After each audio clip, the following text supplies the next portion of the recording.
E no Facebook. Pronto, e agora, tá ok? Agora sim.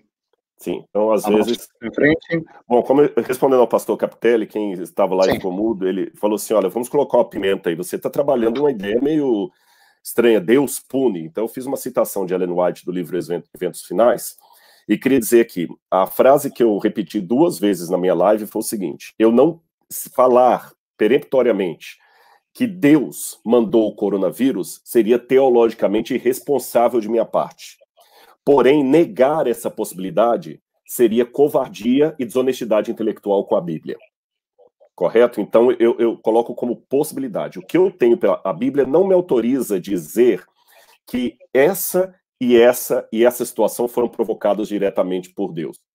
A Bíblia me permite dizer que situações são provocadas por Deus. Ou seja, há situações na Bíblia em que o terremoto foi o próprio Deus que fez surgir, que abriu a terra e caiu. Mas há situações na Bíblia que mostram que foi o diabo que provocou aquilo ali. Como eu estou do lado de cá da eternidade, a única coisa que eu posso dizer é o seguinte: Deus, quando ele quer, ele provoca terremotos. Eu só não posso apontar, sem um diagnóstico bíblico, qual é qual. Por exemplo, o Monte Sinai tremeu. Tremeu. Ali foi um terremoto provocado por Deus, que a voz de Deus falou no Sinai e o Sinai tremeu perante a voz de Deus. Mas agora pode ter um terremoto lá no Sinai, eu não vou dizer necessariamente que foi Deus que fez tremer. Então Deus pode provocar essas coisas. Eu acho que o erro teológico que muita gente comete, pastor Capitelli e todos os queridos que estão nos ouvindo aí, é tomar apenas um lado da verdade e totalizá-lo. Toda vez que eu pego um lado da verdade e o totalizo, eu crio uma heresia. Por exemplo, Cristo é Deus? Claro que ele é Deus. Mas eu posso enfatizar tanto que ele é Deus que eu nego a encarnação.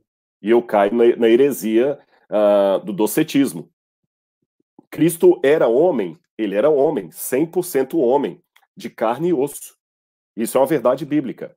Mas eu posso enfatizar tanto isso que eu nego a divindade de Cristo, criando apenas o ebionismo, por exemplo. Nós somos salvos pela graça, claro, e pela fé. Mas eu posso enfatizar tanto isso aí que eu perco o valor da lei, ou eu posso enfatizar tanto a lei que eu perco o valor da graça. Então a verdade tem que ser conjunta e não apenas seccionada. E na verdade conjunta, o que eu tenho da Bíblia? Eu tenho da Bíblia que Deus provoca, sim, ao longo da história bíblica, tanto no Antigo como no Novo Testamento, catástrofes para mostrar alguma coisa. Deus mostra doenças que ele mesmo colocou, mesmo depois da cruz. Muitas vezes a nossa tendência a lá Marcião, para quem não sabe, Marcião foi um teólogo do 2º século, que propôs que havia 2 deuses na Bíblia, o Deus do Antigo Testamento e do Novo Testamento. O do Antigo Testamento era o mal, que deu a lei, que destruiu pelo dilúvio, e o do Novo Testamento, opositor ao do Antigo, é o Deus bom, é o Deus de amor e tudo mais.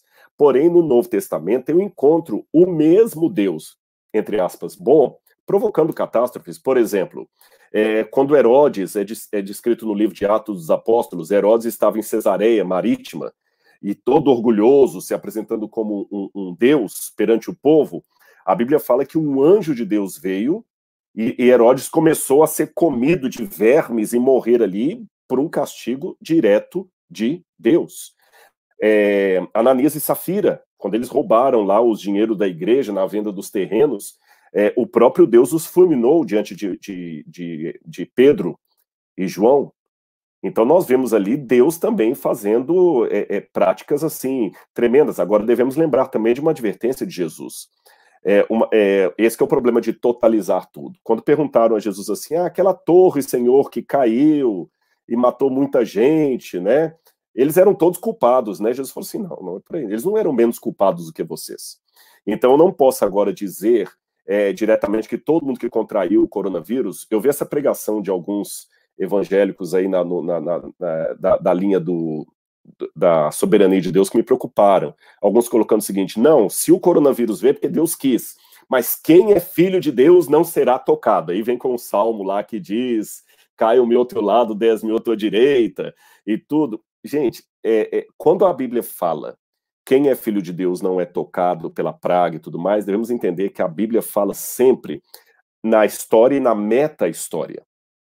O que ela quer dizer com isso? A Bíblia quer dizer o seguinte, que qualquer coisa que eu sofrer nessa vida, Se eu for fiel a Deus, isso será passageiro. Não vai durar para sempre, porque eu terei eternidade. A Bíblia, em momento algum, promete que em nenhum canto o servo de Deus não vai ter problema, não vai ter doença, não vai ter angústia.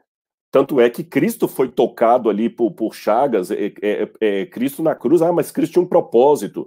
Não importa, mesmo Jesus na cruz não foi poupado. E também, se não quiser o exemplo de Cristo, eu dou outros.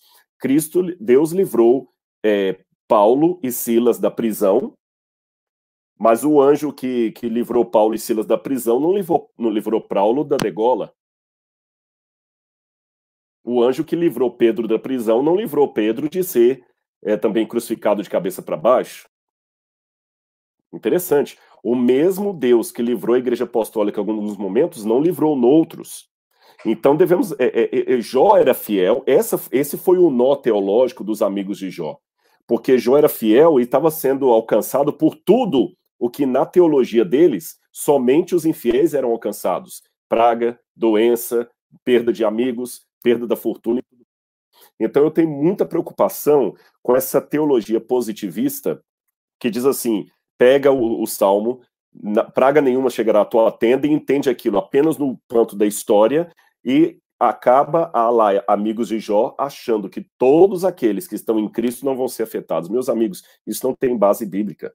Daniel era fiel a Deus e foi parar cativo na Babilônia. Exatamente. O Elias escreveu, Elias estava quase em depressão quando ele fugiu da rainha lá, e outros casos mais a gente pode contar. Quando o Hebreus fala dos heróis de Deus, fala que alguns foram cerrados pelo meio, possível alusão ao profeta Isaías. Isaías, né? Então eu não gosto muito, eu prefiro o seguinte, é como disse o livro de Jó, ainda que ele me mate, nele eu esperarei.